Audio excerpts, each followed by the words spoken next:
When it comes to greedy game publishers shutting down development studios who do great work for no real reason whatsoever, your mind might first go to Electronic Arts, or more recently, Warner Brothers, with their incredibly gross acts involving Monolith. However, I don't think people throw enough shade at Activision, and what they did to Bizarre Creations. This is the story of how Activision purposely killed one of its most interesting studios.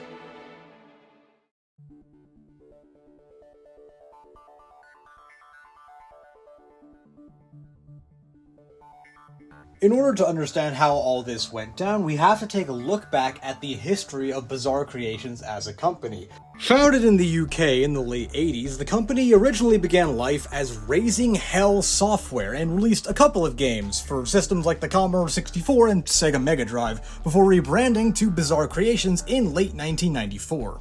Following the name change, Bizarre Creations immediately expanded the scope of their production, creating two licensed F1 games, one in 1996 and the other in 1997, along with a game called Fur Fighters, which wasn't all that great, but will become relevant later on in this video, trust me. Anyway, while these games were decent for the time, they're not what the studio is remembered for today. That would come in the early 2000s, during their time with Microsoft.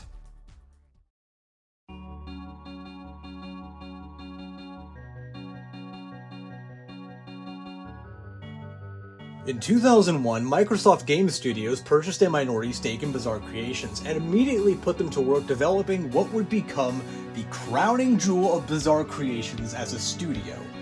You know it as Project Gotham Racing. Right out of the gate, Project Gotham Racing was an immediate success for both Bizarre Creations and Microsoft Game Studios as a whole. It went on to become one of the most iconic exclusive titles for the original Xbox alongside Halo, and is still remembered very well to this day. It holds up pretty well compared to other racing games from around that time, with handling that feels just the perfect amount like an arcade racer without being super cartoony, and a great car roster. This game is still fun even today. And they would follow up this success a couple years later with Project Gotham Racing 2, again for the original Xbox, continuing on the legacy of the first game while making small tweaks to improve the game here and there. However, where this series would really take off is on the Xbox 360 with Project Gotham Racing 3. The greatly increased hardware capabilities of the 360 compared to the original Xbox meant that Bizarre Creations could go absolutely wild with what they wanted to do here. More tracks, more cars, better lighting, better graphics, better everything. Just like the rest of the franchise, this game has held up very well. However, their best Project Gotham Racing game would also be their last entry in the series, Project Gotham Racing 4 from 2007. Yeah, I'm not kidding. The visuals you're seeing on screen right now, well, they may look a tad dated, came from 2007. That's really impressive. For a game to hold up this well visually this many years later is a testament to just how well made it was. On top of that, they added a bunch of new game modes, way better tracks, and better enemy AI, which makes the racing feel way more intense. This game is so good. I picked up a copy a couple years ago, and oh man, it's just a blast. And while Bizarre Creations will probably always be best remembered for Project Gotham Racing, that wasn't their only series that was kicking off around this time. In fact, a mini-game that they had first made for Project Gotham Racing 2 would eventually get a spin-off series of its own. In 2005, Geometry Wars Retro Evolved would hit the Xbox Live Marketplace and take over not just the Xbox 360 community, but all of gaming for a little bit. A fun, retro arcade throwback style spaceship shooter with beautifully high color visuals and a fun gameplay loop. There's no wonder this went on to be the best-selling game in the history of Xbox Live Arcade when all is said and done, and it spawned an amazing series of its own. Now, sure, not all their games from around this time were perfect or went on to become beloved classics. Does anyone really remember their game based on Disney's Treasure Planet? Anyone? Yeah, I didn't think so. But for the most part, they did a lot of really incredible work during their time with Microsoft. However, in 2007, that time would come to an end as Microsoft relinquished the minority stake that they had in the company, and this brought on the era of Activision.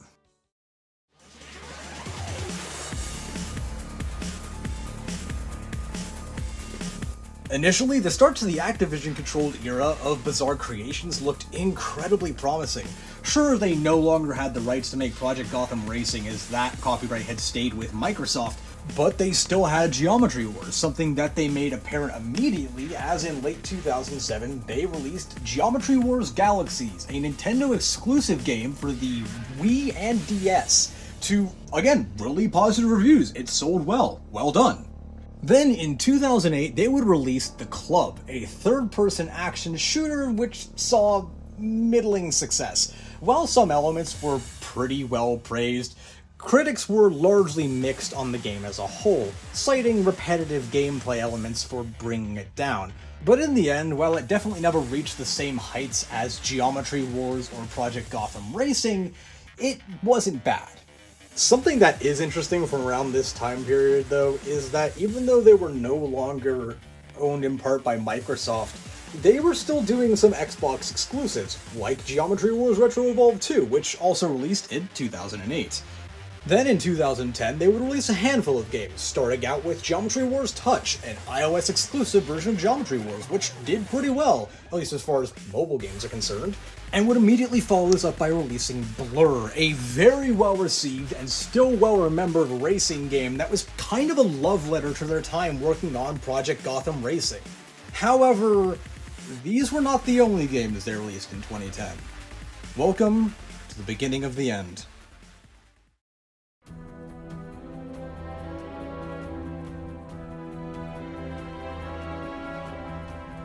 Mid to late 2010 is probably best described as the time period in which Activision really began trying to kill off this game studio.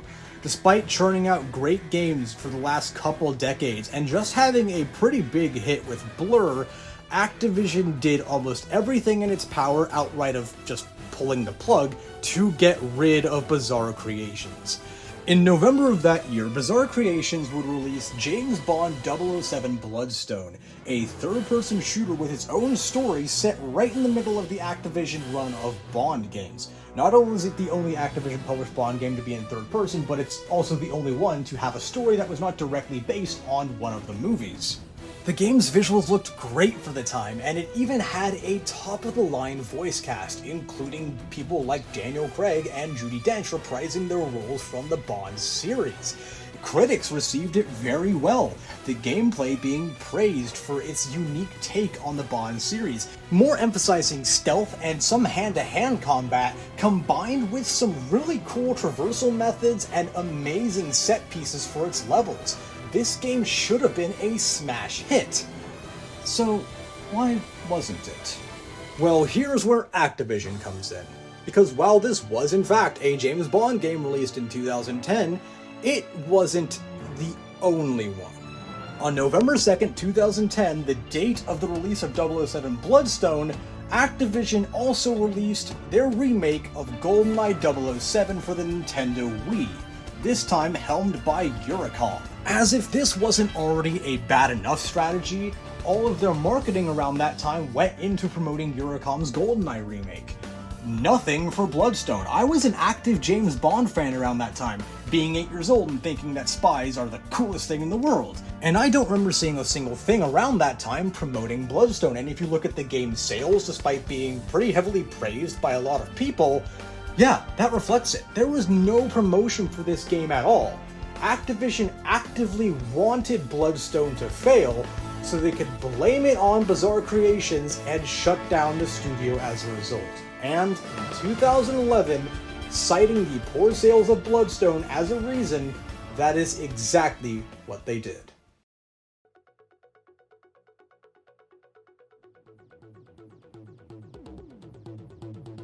But with the studio now shut down, what would become of the properties that it had created? Well, there's a couple answers to that. For Geometry Wars, we've gotten technically 2, but really only 1 game since then. Geometry Wars Evolved, released in 2014 and re-released in 2016, and it was pretty good. And after that, complete radio silence on the Geometry Wars IP. No new game announcements, not even any mobile or Switch ports. However, not all hope is lost for those who want to see another Geometry Wars game someday. That's because after the shutdown of Bizarre Creations, the rights to the Geometry Wars franchise stayed with Activision, and in 2023, Activision Blizzard was acquired by Microsoft. So the rights are back where they started. And who knows, maybe Microsoft will bring the series back to life. We can only hope. But what about Project Gotham Racing? All 4 of the PGR titles developed by Bizarre Creations did incredibly well, not just sales-wise, but reputation-wise, with critics and fans praising these games to no end. However, in the time since then, all existing interest from the higher-ups at Microsoft in the franchise seems to have been lost. 1 year after the release of Project Gotham Racing 4, we would get a port of Project Gotham Racing to Windows Mobile, and then in 2009 we got the last actual game in the franchise, Project Gotham Racing Ferrari Edition, an exclusive game for the Microsoft Zune HD. Yeah, you know, the Zune, Microsoft's really terrible competitor to Apple's iPod line. And that was the last we really ever heard of Project Gotham Racing in terms of new games being developed. At least, kind of. In 2011, Playground Games, the team behind Forza Motorsport, expressed interest in doing a Project Gotham Racing game alongside Forza. However, it's likely that this ended up turning into the Forza Horizon series instead. And since then, we really haven't heard anything new. Microsoft renewed the rights to the franchise a while back, but that's really it. Now, what about Eurocom, the company responsible for the GoldenEye remake, which dropped the same day as Bloodstone? Well, that game ended up doing pretty well on the Wii, and the next year it would get ported with some enhanced features to Xbox 360 and PS3 under the name GoldenEye Reloaded. And once again, it would do pretty well. I'm someone who has played both the Wii and Xbox 360 versions of the game, and I personally really like it. However, this would be the penultimate game Eurocom would ever make. In 2012, they would rush an absolute turd to market in the form of 007 Legends, a game that performed so poorly with critics and fans alike that they would get shut down about 3 months later. Not only was this the last game that Eurocom would ever develop, it's also the most recent James Bond game and the last one Activision would ever be a part of. While they still had the rights to make Bond games for a couple more years, the absolute failure of 007 Legends completely soiled the franchise, and it wouldn't be until IO Interactive picked up the rights a couple years ago and announced Project 007 that we would hear anything else in terms of James Bond video games. However, even that game's existence is in question since we've heard basically nothing from the team working on it since 2023, so who knows if or when that will even come out. Last but not least, remember how early on in the video I promised that I would bring Fur Fighters back up because it actually would be relevant later on down the line? Well, in 2012, about a year after Bizarre Creations shut down, the game would receive an exclusive iOS port. Just like the original, it wasn't very good and is no longer available to purchase natively on the App Store. Why they did this? Well, I got nothing. I've got no idea why they bothered to port this to iOS. It was just an absolute waste of everyone's time. Anyway, I hope you've enjoyed this video, and maybe it's taught you to throw a little bit more hate Activision's way. I certainly hope it has. Until next time, I've been your TGU host, Oliver Giles. Links in the description down below to watch our other content. Take a look at our link tree. We've got all the social media platforms on there, and I hope you have a wonderful rest of your day.